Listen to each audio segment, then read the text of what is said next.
Testing, testing. 1, 2, 3. All good? Okay.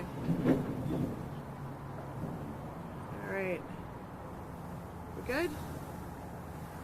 All right. Good morning, everybody. My name is Marie-Therese Dominguez. I have the honor of serving as the Commissioner of the New York State Department of Transportation. And I have to say it's a good day to be here in Onondaga County for this important announcement. And I'm very grateful to our colleagues and collaborators who have joined us today, and that includes a number of the elected officials here. We have Senator Mannion, Assembly Member Bill Magnarelli, who's the chairman of the State Transportation Committee in the Assembly, and Assemblywoman Pam Hunter, all of whom work with the New York State DOT on a daily basis, and we greatly appreciate all of their advocacy, their direct engagement with us on a number of critical safety issues across the state. So appreciate them taking the time to join us here for this announcement this morning. As you all know, I spend a great deal of time here in and around Syracuse. We have just a few projects going on in the area from New York State DOT. Some very big things going on here in the area. But you know, I'm here very frequently. Just a few weeks ago, I was here in this exact location, looking at this low bridge on the Onondaga Lake Parkway, looking at all the conditions in and around it, and literally within a few hours of my visit, the CSX bridge was struck again. And it was struck by a truck that should have never been on the parkway. Trucks aren't allowed on the parkway. The bottom line is that there have been too many trucks illegally accessing the parkway.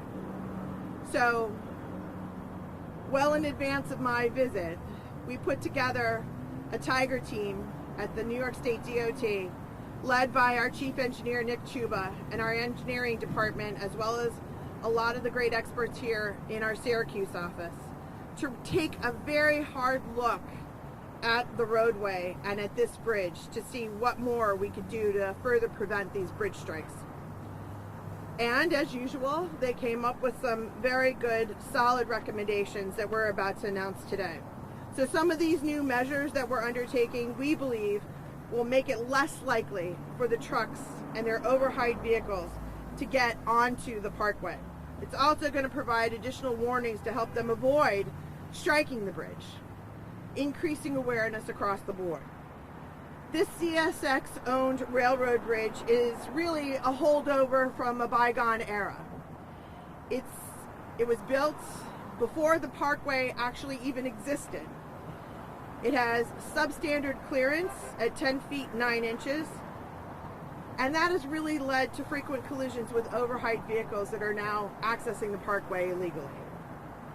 With the increased use of GPS devices on your personal phones and wayfinding equipment, the kind that most of us literally use every day on our phones, trucks are not using the commercial grade GPS that they need to use. And the non-commercial grade GPS does not indicate low clearance hazards. So people are using their regular phone. It doesn't say that there's a low clearance bridge, and they're hitting the bridges. Trucks need to use commercial grade GPS. Fundamentally, the problem has gotten worse, and people are not paying attention. The bottom line is that with COVID, we've seen an increase in crash rates across the nation.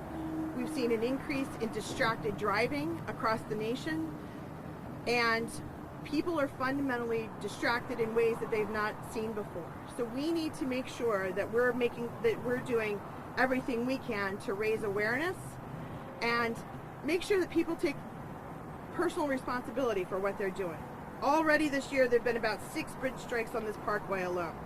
So the Department of Transportation not only recognizes and understands the public's frustration with the bridge hits on the Onondaga Lake Parkway, but we're taking action. Every time the bridge is hit, it causes unnecessary delays to the public, and it diverts, quite frankly, resources that the DOT and all of the emergency service providers here in the area, you know, there's real emergencies that they should be taking priority, because people should not be on this road accessing it when they are not allowed to be.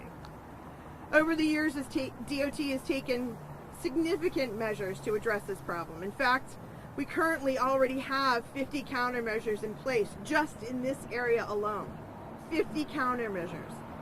The bridge currently includes a state-of-the-art overheight vehicle detection system and warning signs and pavement markings from the beginning of the parkway all the way to the end of it. But clearly, more needs to be done. The data shows that bridge hits on the parkway are happening more frequently, so we're adjusting accordingly to make sure that we enhance safety all along the corridor. NYSDOT is in the business of safety, and everything that we do is with safety at the forefront. So with that in mind, we're announcing the following steps. First, we're going to maintain the closure of the entrance ramp to the parkway from northbound I-81. This will limit the ability of trucks to access the roadway. The ramp has been closed since April, and we have already seen fewer strikes coming from this direction. We will also reduce the flow of traffic on the parkway down to one lane in each direction on an interim basis. This will help calm traffic and give overheight vehicles additional time to heed the warning signs and avoid the bridge. Both the lane reductions and ramp closures will remain in effect, as NYSDOT will continue to assess the effectiveness of these measures and their impact on overall conditions, traffic conditions in the area. Other measures that you're going to see us take include, in the next few months, we're going to be installing a new ground-mounted and overhead signs that feature no trucks. It's a messaging that literally is very easy to understand and hard to miss. And there's going to be additional pavement markings warning of the low bridge hazard. Over the next year, New York State DOT is also going to be upgrading the existing overheight vehicle detection system with additional sensors to improve the system's capability across the board. We're also going to be incorporating new LED blankout signs with graphical no trucks messaging that activate when an overheight vehicle is detected. And we're going to be installing signals near the bridge that will turn red when an overheight vehicle is detected, meaning that trucks would essentially have to run a red light to strike the bridge. We believe that these measures will enhance safety. When implemented, they will create literally a mosaic of unmistakable, hard to miss warnings that a low bridge is ahead. At New York State DOT, we're also going to continue to seek out new technologies and evaluate other potential solutions to prevent these strikes in this location. But NYSDOT can't do this alone. We can't do this alone. We need drivers, especially drivers of overheight vehicles, to do their part. They need to remain alert. They need to pay attention to all of the warning signs and all of the markings, and to use commercial grade GPS. It's imperative. Safety is everyone's responsibility. We know that. It's everyone's responsibility. We all have a role to play. We all have a role to play to make sure that this corridor stays as safe as it possibly can. I want to thank everyone for coming out today, and I want to turn this over to Senator Mannion.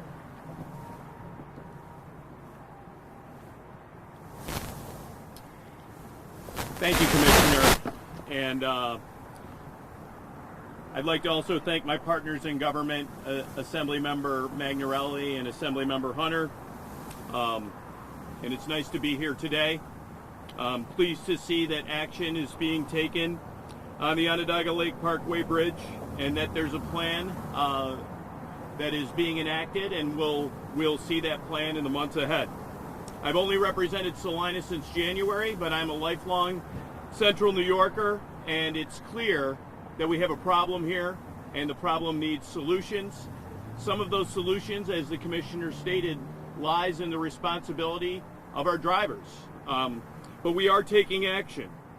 And in this situation, there's a role that state government can play, and we are playing it. And I believe that we, as elected officials, have helped us get to this point with the DOT. I've passed low bridge legislation in partnership with Assemblymember Magnarelli that I'll discuss in a moment, but I've also been working closely with the commissioner and representatives of the DOT to make sure that the bridge is a priority. We have lots of low bridges across the state, honestly across the Northeast, and of course to a degree across this country. The commissioner and I have spoken about the issue, and our staffs have been in close communication. So I thank the DOT and the Hochul administration for listening to me, listening to the assembly members, and the town supervisor and the communities that we represent. I'd also like to thank CNY Central for hosting a town hall and bringing additional attention to this issue. I'd like to thank my constituents and many of our experts, engineers that are in the DOT and otherwise for providing our office with creative ideas and listening to the commissioner. I believe that some of those ideas she has heard, and there's some of the actions that are being put into place. So everyone really does deserve credit in shining a light on this issue and using our intelligence, our background, our knowledge in making sure that Central New Yorkers are kept safe. I think I speak for all of us here when I say that there is a level of exasperation at any time we hear a story of a strike on the bridge or a near strike. The hours that are dedicated to snarled traffic after an incident occurs, the diversion of emergency resources, and of course, when there has been a loss of life, those things should not be occurring. So it seems like there was a lot of skepticism around this issue, that nothing would happen, but I'm happy to stand here today and hear and see that things are happening. From day one of representing the town of Salina, I had my team looking into this issue, and that's how myself and Assemblyman and Chair Magnarelli put together a bill to create a low bridge study. It not only helped spur the safety actions being announced today, but will continue to be important as we make sure that individuals in the area and beyond know that there is transparency and accountability and that we're moving in the right direction altogether. The legislation is awaiting the governor's signature and will require the state DOT to conduct a study to compile bridge strike data, identify solutions, and associated costs to prevent future vehicle strikes on the bridge and all low bridges across the state. So just to be clear, our bridge study legislation is for all bridges, all low bridges, requires that the information be submitted and available for public review, and requires low bridge information to be included in the DOT annual report. And it's all immortalized in state law so that there's continued oversight and accountability. It's a good bill. And the commissioner and I have spoke on it in detail. I know that whether the bill is signed into law or not, that the DOT takes this situation seriously, and the actions that they're taking certainly show that. But the bill is important. We do not want any more bridge strikes, zero, and that number has been increasing. So I believe that some of the changes that occur are going to occur if they become too burdensome on our local commuters. I'm confident that our offices will hear about that. The DOT will hear about it. They'll continue to collect data. They'll continue to monitor. And if we need to make adjustments to those plans that are coming, that will be done. We're living in a more and more home delivery-based economy and society, and I believe that is a contributing factor to why the number of strikes has increased. There's only going to be more delivery vehicles on the roads and in our residential areas. So let's keep getting the experts at the table and fix not only this bridge, but solutions to low bridges around this state. We can do this. We're showing that today. This is a sign of good leadership and partnership across state government. We can deliver results for the people, and we're doing that today. Thank you. And with that, I'd like to bring up Assemblymember Magnarelli Chair of Transportation. Thank you, Senator, and I too would like to thank the Commissioner and all of her people that are here today, along with my colleague Pam Hunter for being here today. It is an important issue. It's one that we've all obviously have been made aware of and take very seriously. But I want to commend the Commissioner, and I want to commend the Department of Transportation for not only taking it seriously, but doing everything they can to make the public aware of what's going on the Lake Parkway and on the bridge. I also feel, though, very strongly, and I think the two people who came before me, the Commissioner and the Senator, were too nice. And I want to say this to the public. Thousands and thousands of people use the Parkway every day with no problem. Thousands and thousands use the Parkway every day with no problem. The problem are people who are driving and not paying attention. And this is just one example of people not paying attention on the road. Not only do they hit bridges, they speed by schools, they speed on the streets, they go through stop signs, they go through red lights, and all of a sudden there's no consequences to these actions. I have put forward, especially when it comes to workforce cameras, what I think are solutions, and they are the cameras. People should be penalized for breaking the law and for not being aware of their surroundings while they're driving. We're driving vehicles that kill people. Not only yourself, the driver, but other people. And what I'm saying is people should be more responsible. There have been solutions that have been proposed that would cost hundreds of millions of dollars, all because somebody is not responsible. Responsible for their actions, responsible when they drive, responsible to make sure that they read the signs. 50 signs on this parkway telling you this bridge is low. 50 signs. How can you miss 50 signs? I say it over and over again, and we're putting up more signs. Bottom line, people, if you're listening, please be responsible. You shouldn't be talking on the phone. You shouldn't be texting. You should be aware of your surroundings and the signage, which is unbelievable now in terms of how good it is from years past. And what the DOT and the Commissioner and all our traffic people are trying to do for our roads. And another thing we've got to be responsible for is that roads are not made only for vehicles, only for cars. They're made for pedestrians. They're made for bicyclists. They're made for people on scooters now and e-bikes and everything else. You have to be responsible when you're driving. Otherwise, there will be consequences.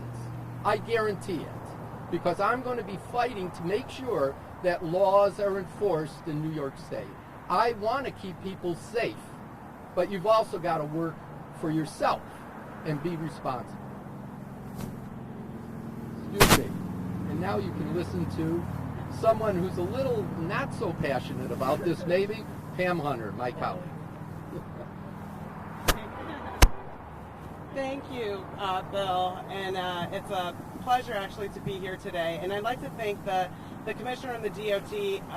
They have been amazing and responsive. I can't tell you, I have represented the town of Salina since I was elected, and the folks in the village are very concerned about safety in the village, very concerned about being able to keep traffic flowing. They have been gracious in sending lots of different recommendations, which we forwarded to the Department of Transportation. Some of them, obviously, that we have seen put up, and some of the recommendations definitely are some that are being put forward today by the Department of Transportation. I agree with Assemblymember Magnarelli. We've had many conversations about this. I don't serve on the Transportation Committee, anymore, but as this is my district, it is exasperating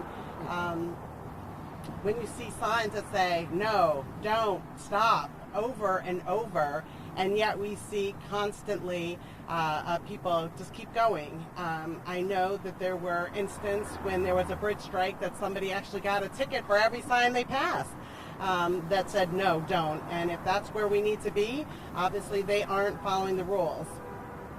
The commissioner made a comment which I think was very important relative to post-COVID and people driving and not paying attention. And I'm sure this is a pervasive problem across the country. It is very concerning. You're driving something that's a ton, maybe more, and having a license is a privilege. The test that we take is very short, 15 minutes around the block. Obviously you have to take the book test, the written test as well, but this is a very serious, important responsibility and privilege that we have having a license.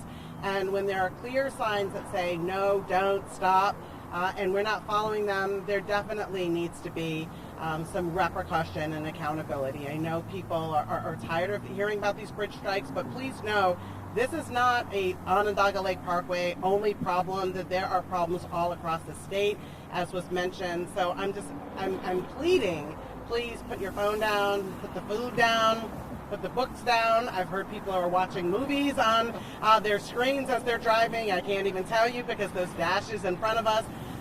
If you're not prepared to drive, then don't get behind the wheel.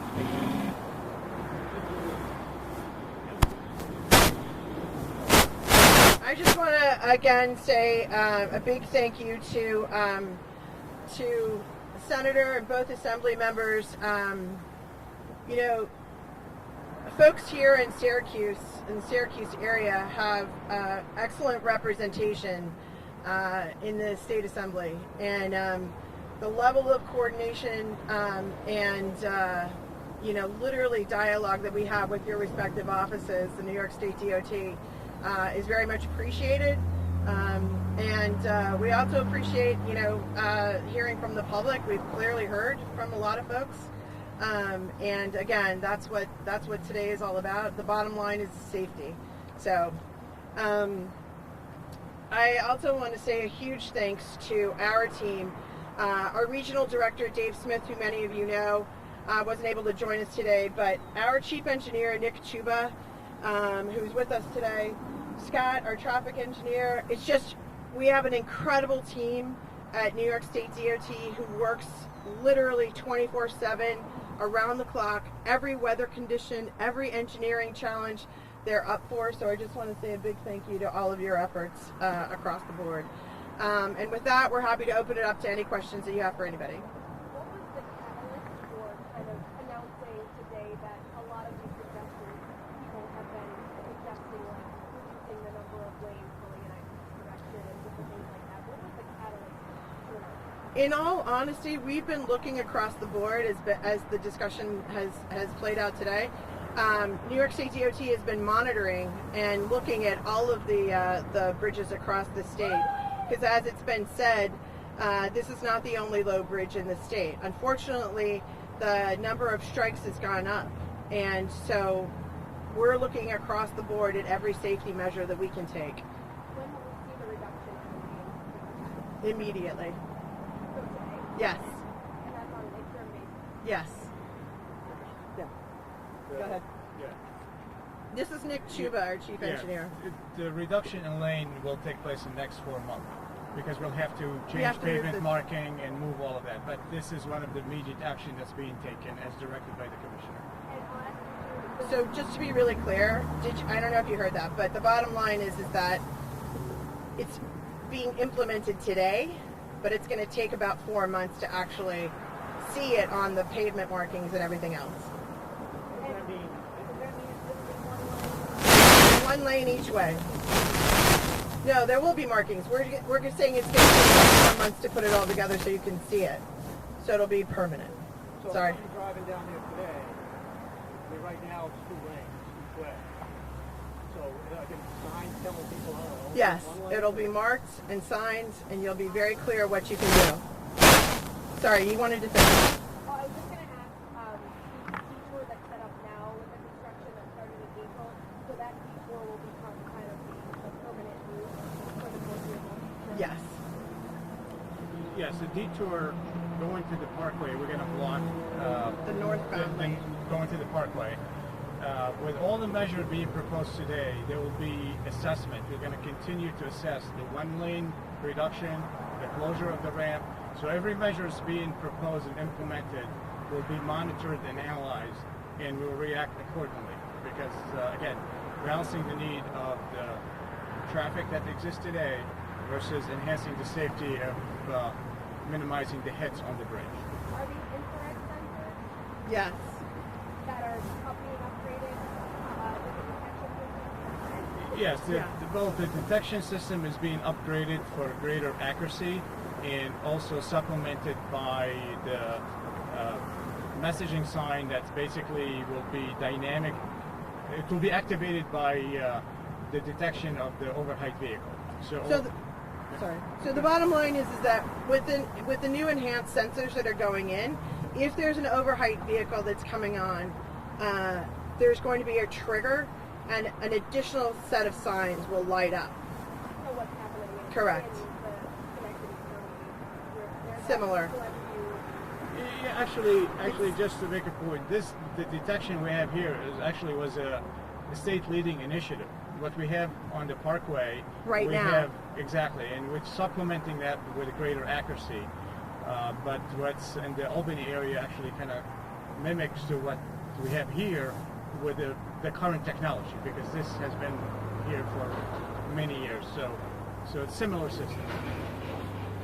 How concerned are you that there's going to be major traffic backups, particularly in Liverpool during rush hour? Backups there already. I mean, that's what we're going to have to monitor, is what the traffic patterns are and how it actually goes. We've got 22,000 cars a day on Onondaga Lake Parkway, and we've got to manage the traffic well, and we also have to keep people safe. So that's the balance that has to be struck. Are there any plans to put a median on the parkway to prevent collisions between cars crossing the center road? We're still looking at some additional things that we can do, but for right now, these are the measures that we're taking right now that we know we can implement in a shorter period of time.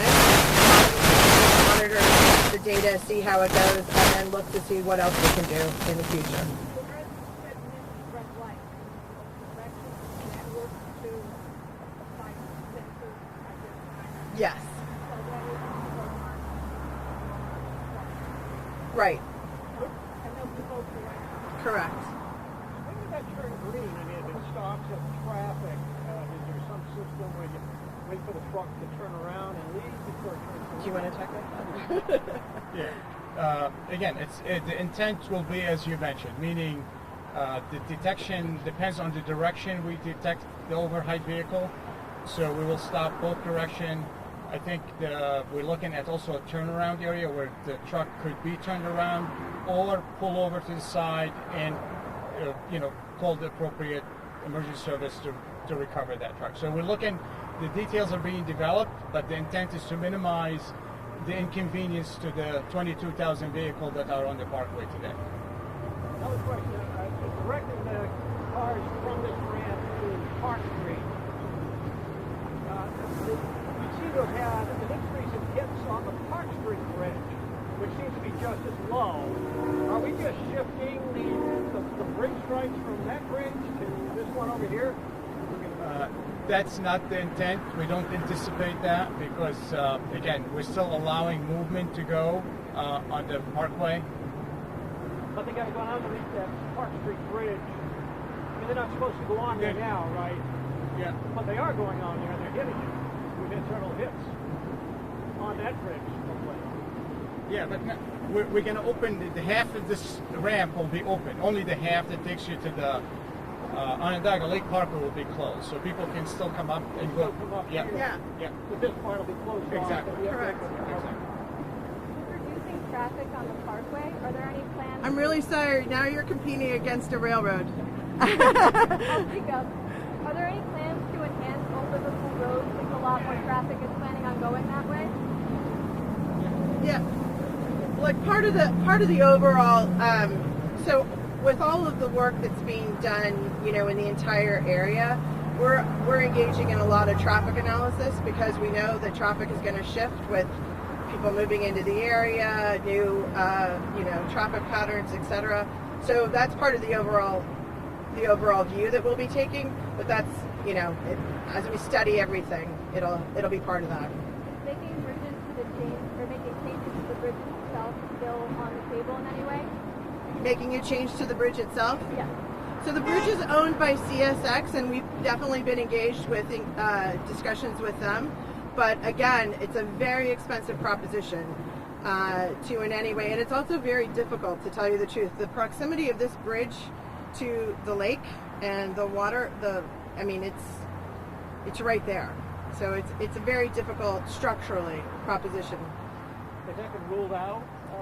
Nothing's been ruled out, I'll say, at this point in time. We're going to take a look at everything, but what we want to do right now is take these measures, really assess the data that's coming back, and understand what more do we need to do. In the meantime, there's a lot of work that we're doing, as you all know, in and around the area, so the larger traffic issues are all under review.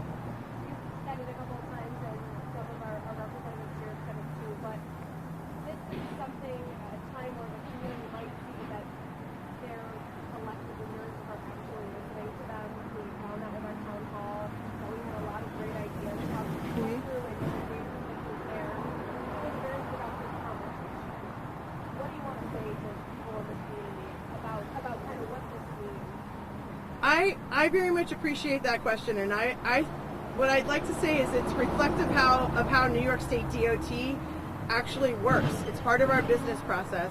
Just like you see with any project that we undertake, the ability to communicate with our elected officials, the ability for New York State to listen to the community at every step as we drive, whether it's a signal that needs to go in, a major project, it's that level of listening to the community and hearing what their ideas are, but also figuring out, as we look at the engineering and the data, the traffic analysis data, how do we incorporate what we're hearing from the public, what we're hearing from our elected officials, what the governor has put forward in her policy agenda.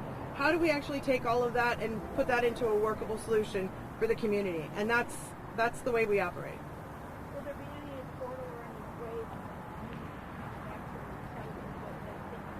Oh, I have no hesitation that people will not. I don't believe people will not share their ideas if it's working or not working. So, but we'll have as we put it into place, we'll have we'll look to see how everything's going, and I'm sure we'll have some means of actually sharing some of the feedback directly. And you guys never hesitate, so. Part of the plan is putting signs up at the International No Truck. Yes. Jumbo. Yeah. Did you find, as part of your study, a high percentage of these drivers that are hitting the bridge are foreign drivers who maybe don't understand English? No, I think these are just universal signs. It doesn't matter how you look at it. There's something that's governed for all, for anything in transportation. It's called the MUTCD, and it is literally the guidebook on signage.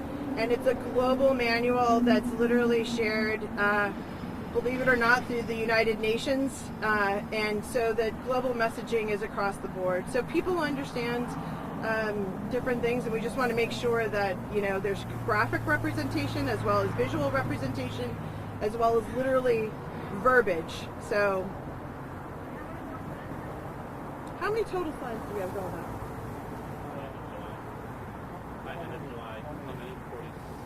An additional? Additional about 18 to 19. Okay, so an additional about 19 signs are going to go up. Beyond the 50 that we have now.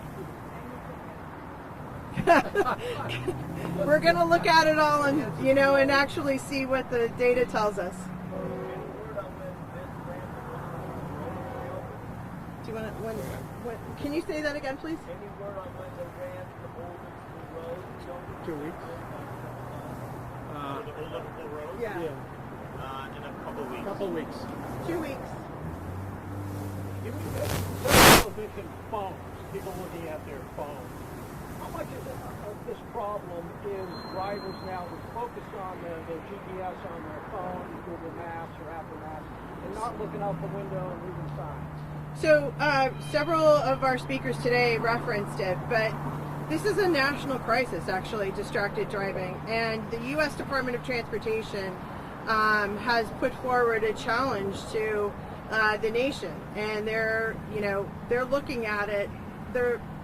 We're seeing our state statistics. We were actually pre-COVID, crash rates were going down in New York State, and now we're seeing an increase across the board.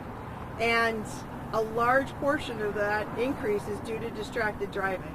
And so there's a number of nationwide studies that are ongoing right now to look at what's the root cause of all of that from a psychological perspective, a behavioral perspective, all of these other things. So we're going to be taking all those lessons learned and understanding how we can better apply that to the safety framework that we operate in New York State. And also, in the wintertime, the speed limit here is reduced to 45. Yes.